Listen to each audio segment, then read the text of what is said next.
कुणाच्या डोक्यात जर जास्त किडे असतील ना तर इथं सिटी स्कॅनला चेक करा, तुमचे किडे स्क्रीनवर तुम्हाला दिसून येते। तर राम राम मंडळी, बघा रात्री इथं सांगोल्यात एवढा पाऊस पडला, इथं आमच्या वाडेगाव नाक्यावर पार तळच तयार झालं। आणि मग इकडं दुकानात येऊन बघतो तर सकाळी लाईट गेली होती। आमच्या बेकरीवाल्याने तर जनरेटर लावला, पण लाईटीचा काय पत्त्या नाही।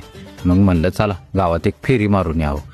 तेवढ्यात बघतो तर इथं बापूंची गाडी दिसली। आता म्हणले हे इथं काय करतात बघतो तर ATM मध्ये त्यांचं काहीतरी काम होतं। मग ते दुकानात आलो तर अजून लाईट आली नाही। आता मोबाईल पण पार चार्जिंग संपत आलं होतं। मग काय इकडं आमच्या भाऊच्या ऑफिसमध्ये गेलो, तिथं मोबाईल चार्जिंग लावला। तिथं अमोलचा तर आधीच लावून ठेवला होता, पण माझा फास्ट चार्जिंग असल्यामुळे लगेच झाला। अमोलचा अजून थोडा होतंय। मग तेवढ्यात लाईट पण आली। मग काय गावात गेलो होतो सिटी स्कॅनच्या इथं, तर आठवलं काही जणांच्या डोक्यात लई किडे असतात, त्यांनी नाही ते येऊन चेक करावं, तुमच्या स्क्रीनवर तुमचे किडे दिसून येतील। मग आठवलं की अमोलच्या घरून लिंबू सरबत आणायचा होता।